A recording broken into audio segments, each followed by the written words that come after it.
Welcome to Follow to Lead, where we discover how to listen for and follow God's call so that we might lead others to God. Our shared stories of inspiration from religious leaders and those active in the educational ministry of the church can help you know better how God is calling you and the role passionate Catholic education plays in spreading His message of faith, hope, and love. Now please welcome the hosts of Follow to Lead, Father Randy Sly and Kyle Pietrantonio.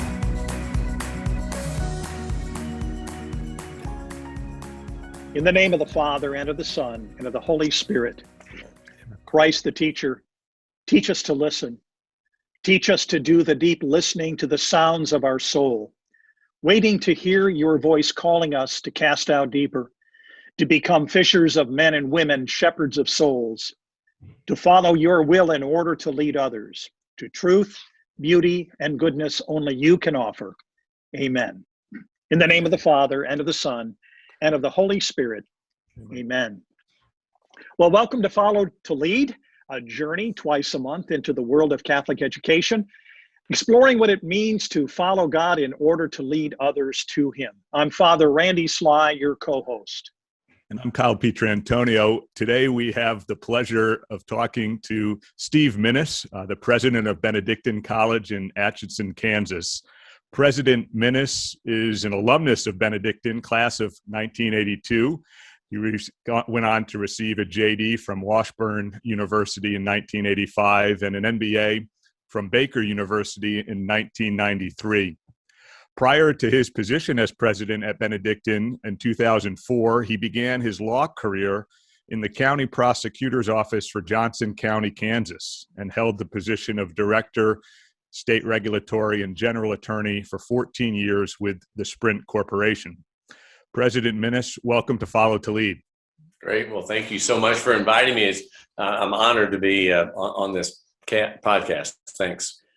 Well, President Minnis, again, we're really glad that you're with us today. And as we begin our time, you have an extensive background in law. How in the world did you end up president of a Catholic college? That's a great question. I have a weird path to college presidency. Most people are, highly intellectual. They get their PhD and they rise to this level.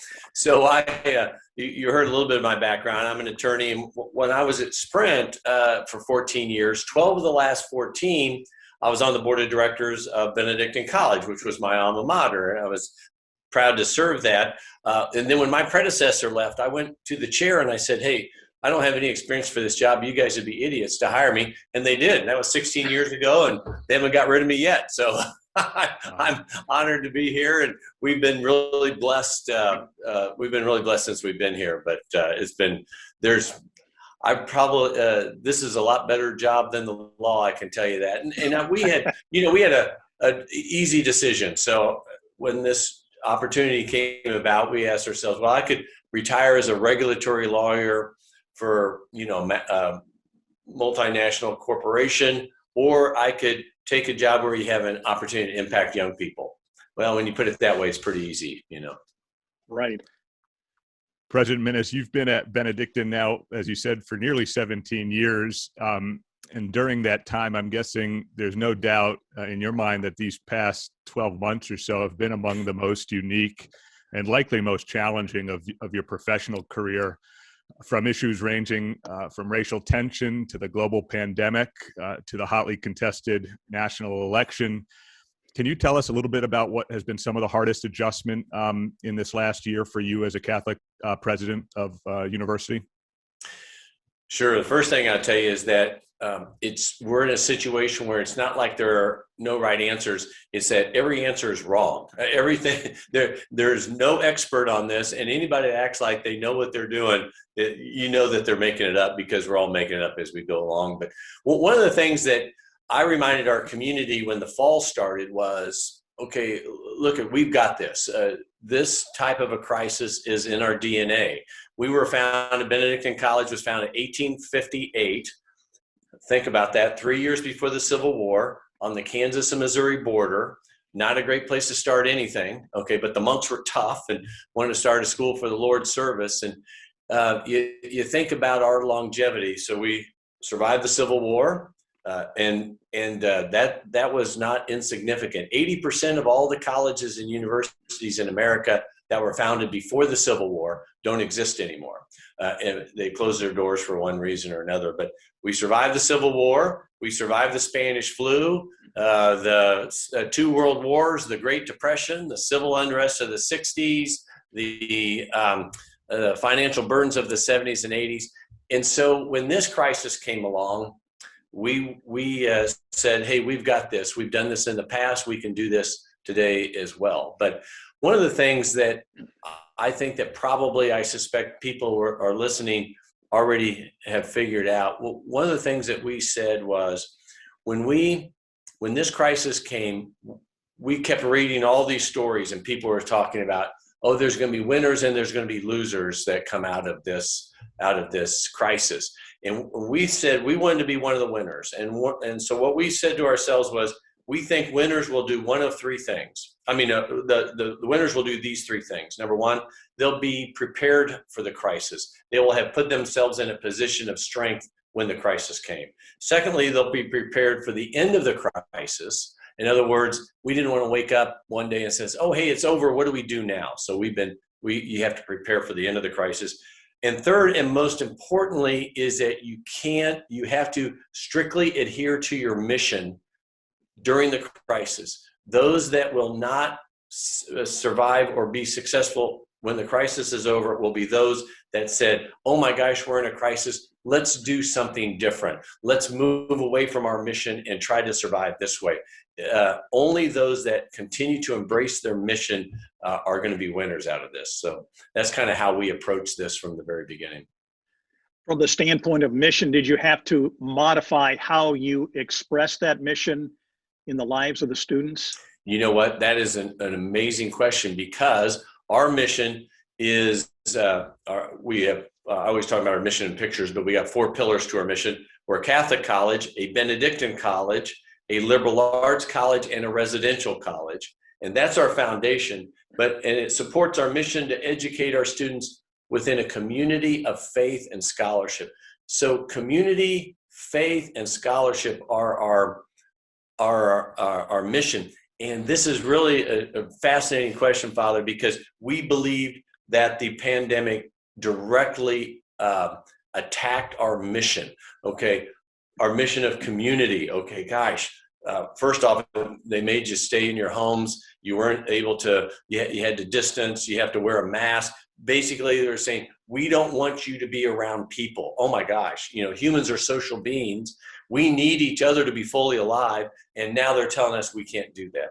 Secondly, it directly attacked our faith. Okay, so it said, hey, you can't go to mass, you can't get the sacraments, you have to roll out of bed and you can watch it on TV, but that's about it. Okay, and so that was truly impactful. In fact, we said, when our kids came back in the fall, we said, look, we have students coming back that have not been to mass since March, okay, because of where they live. So it was really incumbent upon us to do that. And finally, it attacked scholarship. I mean, it took kids out of the classroom, put them in their mom and dad's basement on screens, and that's a terrible way to educate these young people.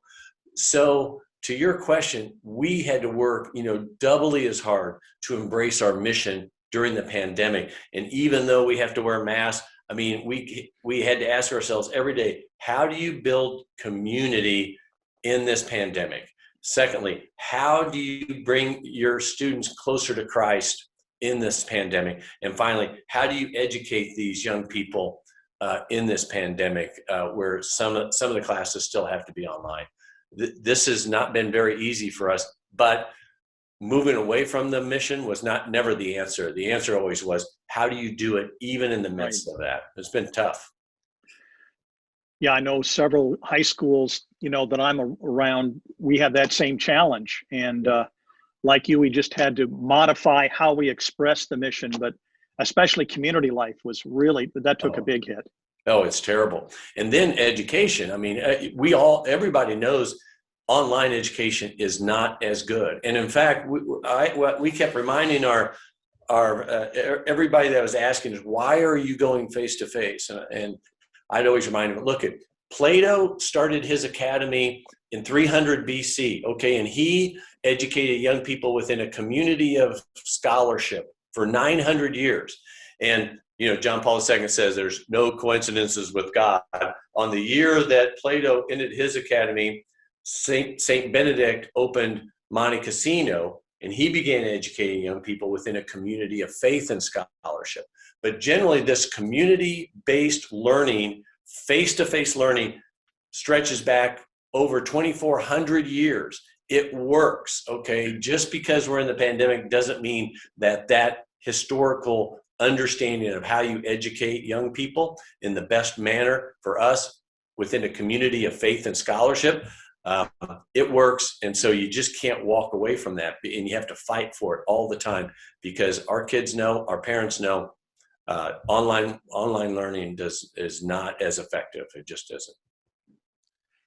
President Minnis, you and your family currently live in Atchison, Kansas. Is Right. that where you're from originally? Tell us a bit about your own upbringing. Oh, sure. I'm afraid I'm one of these guys that kind of live pretty close to each other their whole life. My father was a high school baseball coach, and I grew up in Kansas City, Kansas. And then when I was 9, we moved to St. Joseph, Missouri, which is only about 25 minutes away from Atchison, and he became a college baseball coach. And so then when it came time to go to college, I went to a Catholic high school in St. Joseph, Missouri, run by the Benedictine sisters. Whenever they wanted to hire a lay person, they would call Benedictine and say, "Who do you got that's a good basketball coach?" And they'd hire that person. And so everybody I was taught by in high school was a Benedictine. So I thought, well, I don't really have many options here. I better go to Atchison. Moved here. My wife is from Seneca, Kansas, which is only an hour and a half away. So we're pretty stable here. But we lived in Kansas City, of course, for 20 years before we moved up here. As you began your work as president, as you said, you were making this move in from being in private sector, being a lawyer, and then the college president. Right. Did you have any mentors that you looked to for guiding you in terms of fitting into your new role? That's really a great question. That was probably pretty hard for me. One of the things that, well, first off, before I left Sprint, I actually met with every executive at Sprint just to kind of ask them. In addition to that, we have some pretty high-powered CEOs that were friends of the college that we have buildings named after them. I sat down with each one of them, asked them about leadership. How do you run an organization? One of the things that probably I learned first and foremost is that running a college is more, how can I say, more legislative leadership than executive leadership. In other words, it's more like a governor of a state than it is a CEO of a corporation. And what I mean by that is I've got 1/4 of my employees that I can't threaten with firing. Okay, so they have tenure and they're great faculty members, and we wouldn't have given them tenure if they didn't have faculty members. But there's no fear there, right? Right. Reprisal. They don't do what I ask them to do. So it's hard. Much like the governor has to work with the legislator to try to get everybody on board, moving in the same direction. That's what we have to do here. If I hadn't had the background with the Benedictines and understanding how to build community, this would have been a pretty hard transition, I think. But understanding that and really not being a type of person that really wants to say, do this, do that. Anyway, I'd rather try to form consensus, find common ground, and move forward that way. So it really worked more with my personality, but it's different. And it was different from the people that was mentoring me, so you have to learn that. Well, one of the things about being an alumnus too is that you could always call back to your mind those things that went on when you were a student and say, well, let's see, how did they do that? And that's right. In fact, first day of school when I got hired, I pointed out to my political science professor who was still teaching here, I said, when I was in college, you said, don't go to law school because if you go to law school, you'll never find a job. And I said, who'd have known that 20 years later, I'm back here, I'm your boss, right? So I said, I did find a job, if I go to law school. But it was kind of interesting now being the president and having some of the teachers that I had while I was in college still here. It was kind of neat, actually. Yeah. Reflecting on your tenure, President Minnis, at Benedictine over the last 16 or so years now, what has been the biggest hurdle or professional setback you've encountered, and how did you navigate through that? We've had, like any job, you're going to have some ups and downs. Whenever I feel down, I walk outside and I start talking to the students because they're the most amazing people you can ever imagine. I just love them, and they give you energy. So whenever I think, oh gosh, why did I ever do this? You just look at the students and think, okay, that's an easy answer. We've had issues as they've gone along. Some faculties members have not been excited about decisions that I've made, and so we've had those kind of those controversies. Sometimes I want to move a little faster, I think, than others are ready to move, and so that's created a little pushback too.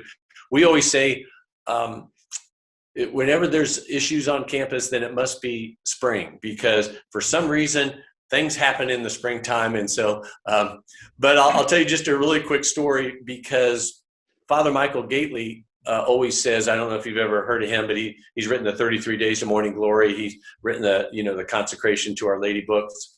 And he always says that when you do a consecration to Our Lady, that she always gives you a cross to bear, but that you're always given a cross, but that she actually ultimately makes it sweet. Okay. So, but that doesn't mean you still won't have this cross for a period of time. We always do consecrations in November the 5th to December the 8th, every year on our campus. I always reconsecrate myself to Our Lady during that period of time. But the cabinet has gotten to the point and says, Steve, please, no more consecrations. Okay, the college can't handle any more of your crosses, all right? So they begged me not to go through a reconsecration. I said, but Mary always makes them sweet. That always works out fine, but anyway. Good. Oh, that's good. Yeah. Kind of in that same realm, again, as the president, you're building coalitions, you're building consensus. You can't just say, thus saith the Lord, and move forward very well. I'd like to, but actually being married to my wife for 30 some years, I know that never works. So it never worked at home. I don't know why I thought it was ever going to work here. Right? That's true. Yeah. So in the midst of all that, what keeps you up at night in terms of your burdens? I'm constantly worried about our students. I'm worried about whether students will, you worry about enrollment. And so you're constantly asking Our Lady to help us with enrollment. You're constantly wanting success for the college. But probably the thing that makes me most worried is what we're doing with our students on our campus. We feel like our job is to form them in the mission, community, faith, and scholarship. And so I'm constantly, if anything keeps me up, it's what can we do to continue to build the mission with our students? And the reason I say that is I tell our kids all the time, we ask you to live the mission of community, faith, and scholarship on our campus, not for us. We ask you to do it so you'll live the mission after you leave. And what I mean by that is after they graduate, that they'll understand the power of community, that the whole is stronger than its individual parts, and that working together is the best way to get things accomplished, that they will have a close and personal relationship with Jesus Christ, and understand that true happiness comes from doing God's will. And then finally, that they'll be lifelong learners, that they'll be, because of the liberal arts background here, they'll be competent in their field. They'll be able to analyze problems, communicate them well, and make good decisions. So living community, faith, and scholarship here, so they'll live it after they leave. And if anything that keeps me awake is, are we doing the job that we need to do to form these young people in community, faith, and scholarship? And so that's what I worry about most of all. President Minnis, related to the enrollment piece, it seems like there's going to be a little bit of an enrollment cliff for higher ed in the next 5 or 6 years, where that nadir of a birth rate is going to catch up to those entering freshman year of college. How are you all planning for that next potential crisis, particularly for small liberal arts schools? Right. So you're right on top of that. In fact, when I became the president about 16 years ago or so, one of the things that we saw is that the number of college-age students was going to be decreasing in the United States. And actually, what we noticed is that in the Midwest and the Northeast, but for our purposes, the Midwest, it was going to decrease at a faster rate than at other places. And so we said to ourselves, okay, well, we can't sit here and be seen as a regional college. We have to be seen as a national college so we can attract students from all over the country that want this type of an education. So we really, really worked hard in doing that, and we really pushed our mission. I think that we started getting a national reputation because of our Catholic identity. And that's really made a big difference for us. I think then now that Catholic identity is solidified, and now we are starting to see our reputation for our academic programs, our athletic programs, and our faith, not our faith programs, but our just general community kind of seeping out as well. And so people saw us as being kind of unique for a small liberal arts college. So we started programs like engineering, and architecture. In fact, there's only 4 Catholic universities in America that have both engineering and architecture: Detroit, Mercy, Catholic U, Notre Dame, and Benedictine College. So those are kind of unique programs, not just for liberal arts colleges, small liberal arts colleges, but also Catholic colleges. And when that reputation gets out, people start coming to us. I'll give you an example. Most small liberal arts colleges and state universities will have 65% of their students from their home state. We only have 20% of our students are from Kansas. Wow. So we get students from all over the country, and that's really made a big difference. But we also know, as we started looking at the data, and you've looked at it too, because you're in the high school realm, so you're going to start seeing the number of high school students in the United States beginning to decrease in 2022. We're going to start seeing that decrease in 2026, okay? And so we have to be prepared for that. Part of that is not only are there going to be less students, but how can I say this? Students that have the least ability to pay for a private education is also going to decrease. So you get the double whammy. Right. And so we will, and so you're going to see that too in high school starting in a couple of years.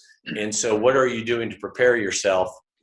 We know that we have to strengthen our endowment, especially endowed scholarships, because more students will be needy, and probably just this notion of creating a national reputation has helped us. Because I think in Atlanta, for example, you're probably not going to see the decrease. In the South, there won't be as big of a fall off in the South and in the West as there are going to be in the Midwest and the Northeast. So, yep. Just kind of widening our scope, President Minnis, what do you think is the greatest need that you see for Catholic school teachers, whether they're college, high school, elementary? What do you see as a great need that they might have today? I think that, you'd always like to say, okay, hey, an emphasis on the fundamentals, the 3 R's where you're running.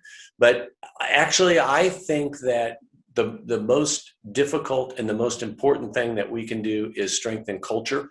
We are embarking just this semester on a new strategic plan. For 160 years, we've done strategic plans that really have kind of emphasized ourselves. Okay, what can we do to make ourselves better?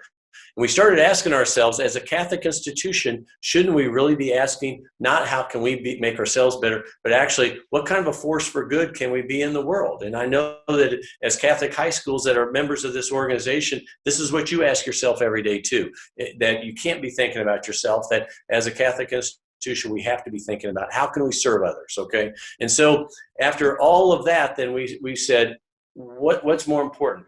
Us or the culture? Well, we're concerned with the culture. So our new strategic plan really is to transform culture in America. And we believe you transform culture through our mission of community, faith, and scholarship. And so I guess what I'd say for teachers out there, it's the most difficult thing that you have to address, but it's the most important thing that you have to address is what kind of a culture are we creating for our young people to be able to live in, to be able to seek Christ and do the things that they need to do. And that is probably the most important thing. It's our biggest worry right now. President Minnis, you've gotten some of our kind of glow-in-the-dark graduates of our schools at Benedictine. I'm curious how you might describe some of the ideal attributes of a Catholic high school graduate and what you're looking for.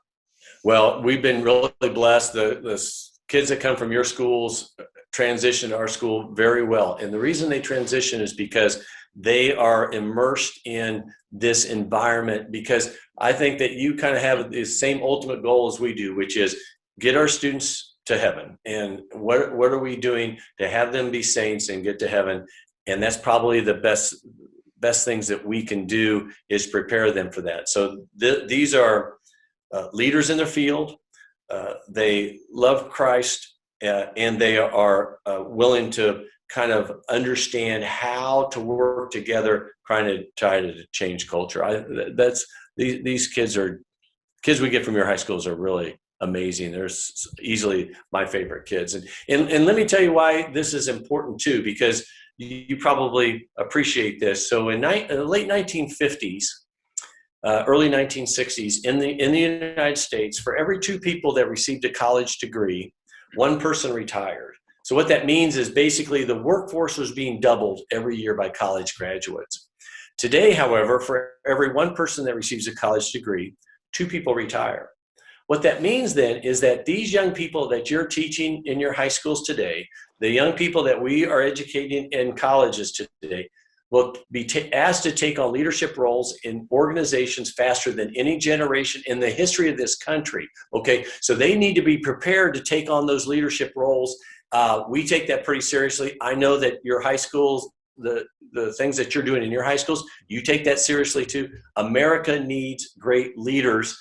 And it's our duty, it's our job to create those leaders that have high character, that are competent in their field, and just as importantly, have this commitment to greatness, this vision to take people to levels higher than they ever imagined. That's really probably the most important thing that we can do. So, thank you. And kind of looking at not just the product of those that come into your school, your college, but looking at the product of those who leave.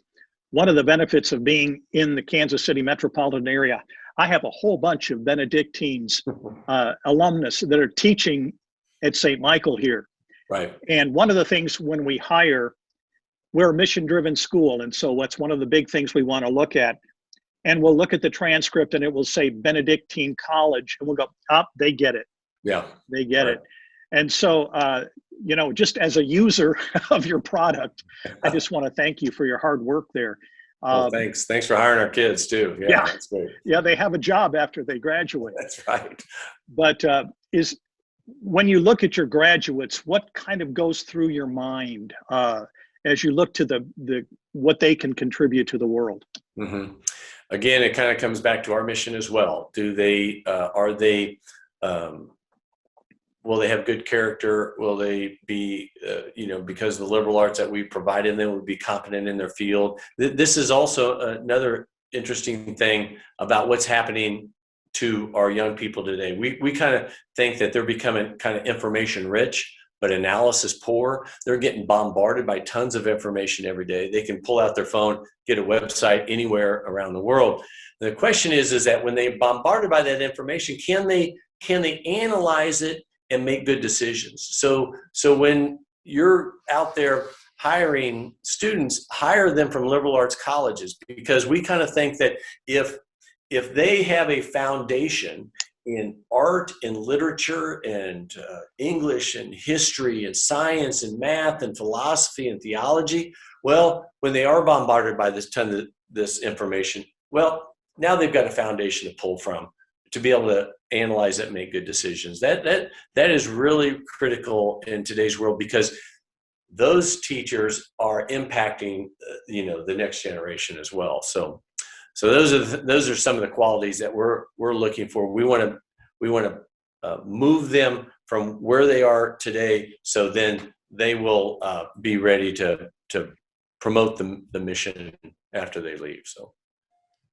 President Minnis, we have some parents who listen to the program, and some are discerning whether or not to choose Catholic schools, Catholic education for their own children, or to keep them in Catholic schools. What might you say to those parents who are discerning that decision? Well, I think it's a really hard, very important decision. We say all the time to our young people, this is not a 4-year decision for you. This is a 40 or 50-year decision. Things that happen to you in college will really impact you the rest of your life. Okay. Actually, I get an 18-year-old kid in my office all the time. I say, listen, except for your spouse, this is probably the most important decision you'll ever make in your entire life, at age 18, seriously. What I tell young people all the time, and I'll tell parents too, that recent sociological studies have come out and they tell you that 3 things happen to young people while they're in college. But basically between the ages of 18 to 23, these 3 things happen to them. And so these things need to be kept in mind when they're looking at schools. Number 1, they're going to develop lifelong relationships. People they go to college with will be their friends for life. They have a chance of meeting their spouse in college. A professor or a coach who will be a mentor the rest of their life. Okay, that really happens in college. So when they go looking at schools, look around. Do you want to develop lifelong relationships with the people that go to school here, or the faculty members that teach here, or the coaches that they hire? If not, then this is not going to be a good place for you, because that will happen to you. Happened to me. I went to Benedictine. I met my spouse here, obviously. Some of my best friends, 2 guys, one lives in Memphis, one lives in St. Louis. I talk to them on the phone every week. I tell the kids, I say, you can tell how old I am because I still use the phone to talk to people, okay, instead of just text them. So anyway, so that does happen. Okay, the second thing that happens is you make the faith your own. That even if you have a strong foundation, okay, in the faith, which I'm sure if they're sending those to your schools, they have that strong foundation. They got a great foundation in high school.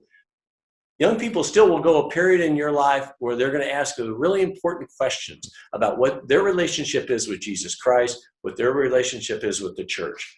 And so if you're not at a place that is there to help them answer those questions, like a good theology department, a good philosophy department, a great campus ministry department, great priests to provide spiritual direction, etc., well, the kids will leave. And we know that because a different study, the Pew Research study, will tell you 80% of the young people that go to college today have an active faith life. But by the time they graduate, that number is reduced to 18%. Wow. You have all these young people leaving the faith because they're not getting the answers to the questions that they have. Now, at Benedictine anyway, I'll brag about our school. We'll survey our seniors. 90% of our seniors will tell you that their faith life increased while they were in college. So we've completely flipped it upside down because we know this happens. We want to be there for them to answer those important questions. And then finally, so you develop lifelong relationships, you make the faith your own. The third thing that happens is you discover your vocation. So in other words, I don't necessarily mean religious vocation or married or single, but what does God have in store for you? Does he want you to be an engineer or an architect or a nurse or a doctor, a lawyer, or educator, teacher, coach, or whatever? That happens in college. All 3 of those things happen in college. So you need to go to a school that's going to be there to support you during that period of time when you're trying to figure out what your path is. What is your vocation? So for us anyway, when we see these studies, that really matches up with our mission too, right? Develop lifelong relationships. That happens in community. Make the faith your own. Happens in our faith programs. And discover your vocation. That happens in our scholarship or academic programs. So that's why it all works together for us. But I guess what I tell families is, listen, we'd love for you to come to Benedictine College, but God has a plan for you. The plan always works. And so you have to go where you think that he's leading you. But look for those 3 things because those are really critically important and they have an impact on a young person's life, literally the rest of their life. So that's why those are 3 things to look for. Great. Thank you. That is really rich. I appreciate that. And it's kind of neat to see how it all works together and to form the whole person. Right. I think that's really great. Just again, getting back to the context of where we are ministering today, there's an old adage, demographics are destiny. The National Catholic Education Association just came out with some dire statistics that we've hit the highest decrease in attendance at Catholic schools this last year. the American Catholic Church is just really struggling with some things. And then in the midst of that, of course, as we've already talked about, the pandemic, a lot of the people listening to our podcast are Catholic school leaders who are in the trenches every day, just like you are and like we are. Right. What counsel or advice would you give them to spur them forward in the midst of all that we're going through? Yeah, I'm very worried. I was actually surprised. I don't know if you were too. I was surprised to see that stat. I actually thought because of the pandemic and how the Catholic schools had kind of stood up, amidst all of this crises, that they stood up and said, hey, we're going to be in person as much as we can and we're ready to go. I thought that there would be increases actually in the Catholic schools. So I was a little saddened by that actually. So I'm nervous about that. We've been really blessed. Okay. When around the country, they were talking about enrollment increases up to 25% for colleges and universities in America. We actually recorded record enrollment, record freshman class, and record retention. And we've doubled our enrollment in 15 years. We've built a number of new buildings and we've had a lot of success. And people will ask me, what's the secret? How did you do that? And we've actually pointed to two things, and you guys, all these schools can steal them if they want to. Number one, we embraced Our Lady. We consecrated the college to the Blessed Virgin Mary. We reconsecrated the college to her on the 5-year anniversary. When we did that, when we consecrated the college to her, we actually literally had 1,000 students circle the campus. They prayed a simultaneous rosary, and at the end of that rosary, we gave them Pope-blessed miraculous medals that they then buried in the ground. And so her graces would surround the entire campus. And we really believe that if you put the college in her hands, great things are going to happen. And so my first suggestion is consecrate your high school to the Blessed Virgin Mary. Great things will happen. We've created what we call memorare armies. When we were worried about enrollment increases, we enlisted, hundreds of people willing to pray 1,000 memoraries apiece for enrollment increases. Mary gave us enrollment increases every time, and we wanted to build a building. So I wanted to get 50 people to pray 1,000 memoraries apiece to build this building, and we literally had 375 people sign up to do that. So it works. I mean, it really does work. And we've really embraced the memorare and asked her for her graces, and she's really done a great job for us. So number one is, if you have an opportunity to consecrate your school to Our Lady, do that. I've also, as an administrator, I took that pretty seriously, our consecration. And so when a young person applies to Benedictine College, I'm the one that signs their letter accepting them if they get accepted. And as I get their letter, I look at their name, and then as I sign my name, I pray a Hail Mary for each of those students that have been accepted to Benedictine, that Mary will come into their lives and help them on their way. Our Lady of Guadalupe told St. Juan Diego, there are many I could send, but you are the one I have chosen for this task. There are many I could send, but you're the one I chose for this task. And so when I address the freshmen, when they come to Benedictine in August, I say, look, there's thousands of people just like you all over the country being addressed by the president of their college. And every one of them is saying to themselves, oh yeah, I chose to be here. Oh, I picked this school. But at Benedictine College, Mary chose you for that special task. And so we really rely on her. So the number one thing that we did for our success is we embraced Our Lady, and she has just been so wonderful for us. The second thing we did is we embraced our mission. We like I said, I feel like I'm a broken record here, but everything that we do, every decision we made is going to be consistent with that mission. We have a cabinet meeting every week. Every week we ask, when we have an important decision to make, we ask ourselves, is this consistent with our mission? If it's not consistent, we just won't do it. Okay. And so that's probably those two factors more than anything else have really allowed us to succeed. Those are the two things, in my opinion, that will allow you to succeed in this, in all the pressures that you're going to have, less high school age students, and less people apparently interested in going to Catholic schools. Embrace Our Lady, embrace your mission. Great things will happen to you, in my opinion. Well, President Minnis, we are really glad to have you with us on this program. This has been really rich.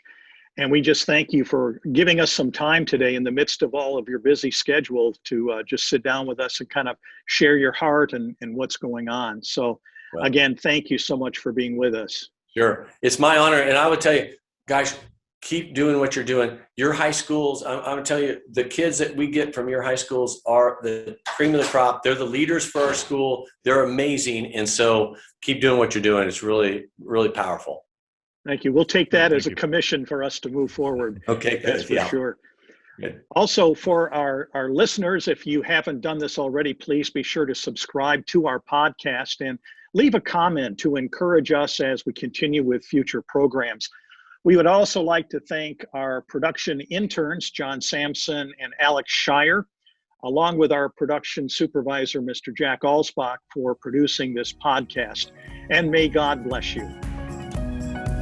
We'd like to thank you for joining us on this episode of Follow to Lead, a production of the Duke and Altum Schools Collaborative. To learn more about finding your own path in your journey of faith, or for more information on what we discussed in today's episode, you are invited to follow us on social media and visit us on the web at diaschools.org.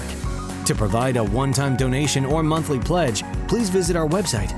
Your gift will aid us in providing up-to-date information, additional resources, and other support on how to take Catholic education to a higher level. We look forward to helping you follow God's call to lead others to God right here on Follow to Lead.